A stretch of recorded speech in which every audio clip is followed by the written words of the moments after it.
If you're like most traders who try to trade order blocks, then you have probably had this experience.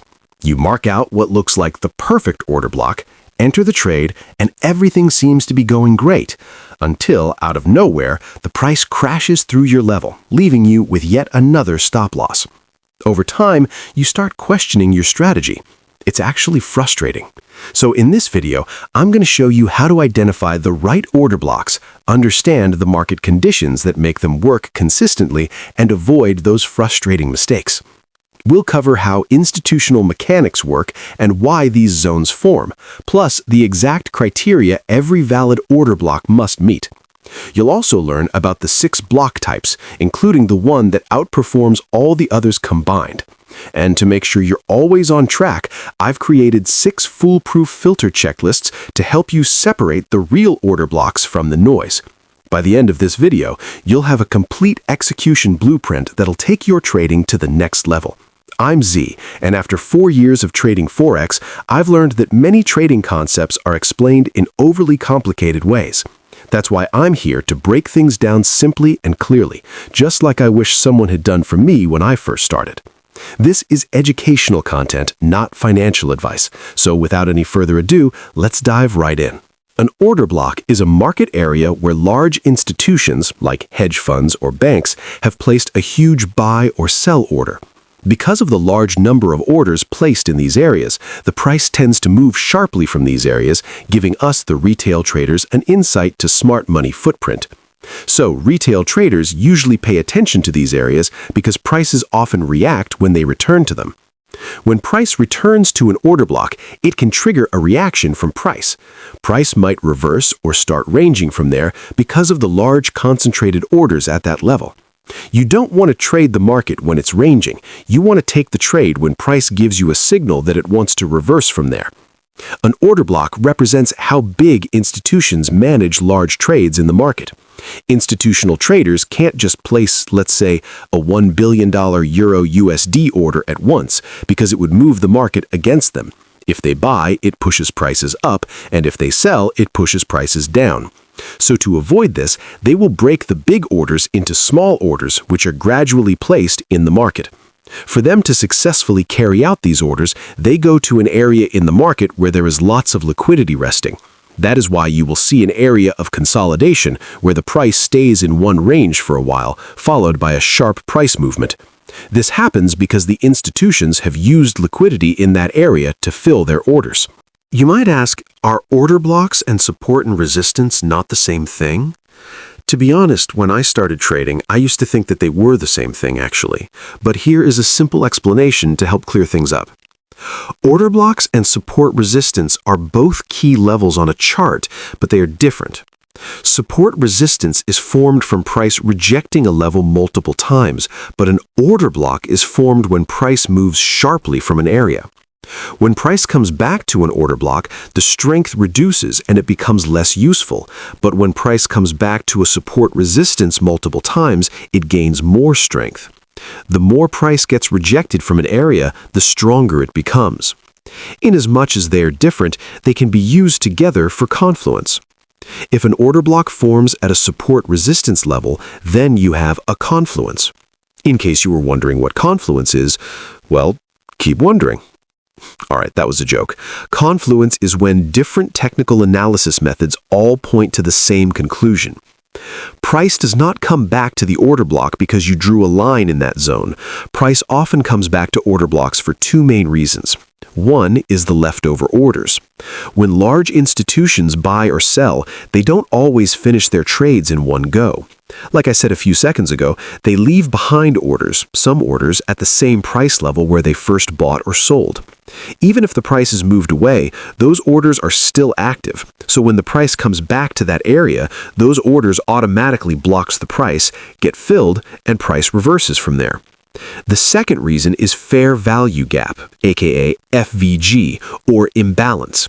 When a large trade happens, the market's liquidity is temporarily disrupted, which causes an imbalance in price. This can create a gap where price has moved too quickly without the normal smooth way. That involves filling in the price at every level that is the normal order flow of price. So when this fast move happens in the market, price tends to skip over a range without proper order flow, which creates a gap, leaving price in an imbalanced state. So after the big move, the market needs time to recover from this temporary shock by returning to a more balanced state where it can smoothly carry out trades. To identify these imbalances is actually simple. It is just the space that is between two candlesticks. If price even wicks through the space, the imbalance has been filled and price has been balanced. So how can you identify an order block? For you to properly identify these areas, first you need to find a sharp price move. This is when the price suddenly shoots up or down in a strong and clear direction. This sharp move shows that the big players made a huge trade. Then, once you have seen this move, the next step is to trace the origin where the move started from. The origin that causes these price movements usually has some sort of consolidation happening just before the big move. The next step is to find the last candle before price made that sharp move. For example, in a bullish order block, look for the last red candle before the price went up. For a bearish order block, look for the last green candle before the price went down. That price moved sharply from an area doesn't automatically mean that the order block is valid. There are rules or factors that determine if price will react from an order block or it will just blow past the order block. For price to respect an order block, price should move so quickly that it leaves an imbalance or fair value gap. I already talked about an imbalance at the beginning of the video, so moving on. The second factor is that the order block needs to be unmitigated, meaning the order block should be fresh and unused. Thirdly is that the order block should cause a break of structure. One characteristic of an order block is that it should cause a break of structure, but if it fails to break a structure, it means that the orders weren't enough to push price, and that, my friends, is not a valid order block. Another important factor is trading volume. Volume is that one more step you can add to your analysis that will help improve the quality of your trade. So if we say that an order block means large orders from smart money, we need evidence to cement it. The evidence that the move was massively fueled by smart money is the trading volume. We want to see the trading volume create a large bar on the chart as the price is also creating one. We do not want to see massive price movements with tiny volume bars. If you want to know more about trading volume and how to use it, you can check out their video on my channel. There are different types of order blocks. The first one is the standard order block. The standard or traditional order block is the one we have been talking about for minutes now, the order block where large buying or selling activity has occurred in the past by institutional traders. These areas move so fast that they leave an imbalance in the market, whose price might likely come back to. The second type of OB is the mitigation block. A mitigation block is a reversal pattern that happens when the price fails to continue its current trend. For example, in an uptrend, price is supposed to create another high to continue the bullish trend, but price failed to do that. Instead, it pushed up and couldn't go higher than the previous high. In a downtrend, price is meant to create another lower low, but it couldn't. Instead, it goes down, but it doesn't go lower than the previous low. This failure to continue the trend shows a shift in market structure, which means that the trend might be changing. A mitigation block marks this change and acts as a support or resistance level for price to tap into before moving further. The third OB is the breaker block. A breaker block is just literally what the name is. It is an order block that broke. An order block is meant to be a level that will block price from going either up or down. But when the order block fails at that one job and price breaks the order block automatically becomes a breaker block that price will retest before going either up or down. The fourth one is the rejection block. A rejection block is a price level where the market tried to move in one direction but failed and reversed. It's like the market made an attempt to go higher or lower but then quickly pulled back. Price was moving in one direction, either up or down, but the market failed to continue in that direction. This failure causes a reversal, meaning price changes direction and moves the opposite way. The area where this rejection happens forms a rejection block. This type of OB is unlike a traditional order block where institutions are buying or selling in large quantities. A rejection block shows that the market tried to continue in one direction but got rejected. The fifth kind of OB is the vacuum order block. A vacuum block when there is a gap in between price in a chart. This vacuum is usually caused by something like a big news event or a geopolitical event. It can also happen when the market opens after the weekend or after a session close. The gap is called a vacuum because there is no trading activity in that price range. There is a lack of liquidity, which is buyers and sellers, so it creates this empty space we often see in price. So this vacuum becomes an OB because price will eventually move back into this gap, fill the gap, and then continue in the direction the market was heading before. The sixth OB is the propulsion order block. Propulsion means to push something, and in trading it refers to a single candlestick that pushes price strongly in one direction. A propulsion block is a single candlestick that trades into an order block and then causes the price to move away quickly from that area. When the price comes back to the propulsion candle, it tends to react quickly, meaning the price moves fast, either up or down. This quick move makes it a good opportunity for traders to enter a trade.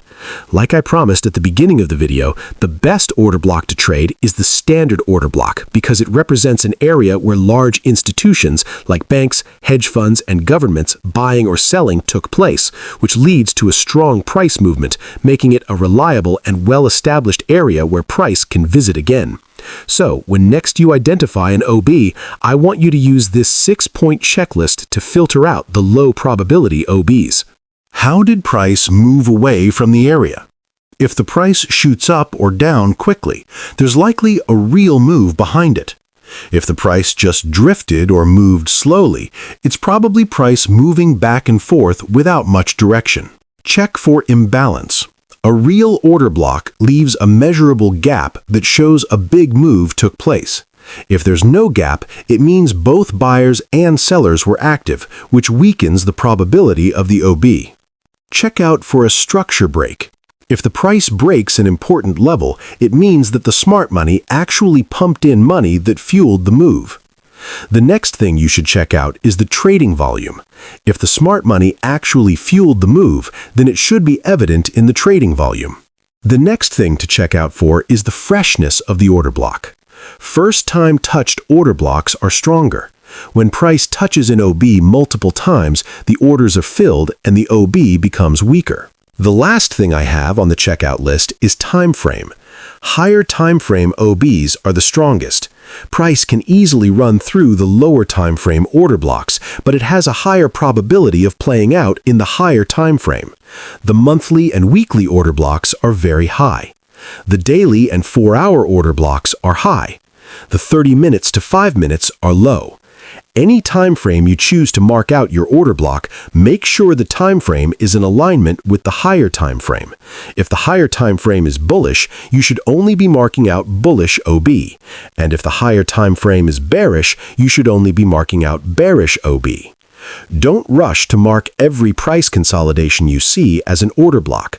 Let this checkout list guide you. If all the checkout lists are true, then you likely have a real institutional order block, and it's a good setup for trading. No strategy is a holy grail. There are losing days too. But if 3 to 4 of the answers are no, then what you think is an order block might just be noise. Okay, that's it for this video. Drop me a like, drop your comments, and please subscribe to my channel, and I'll catch you on my next.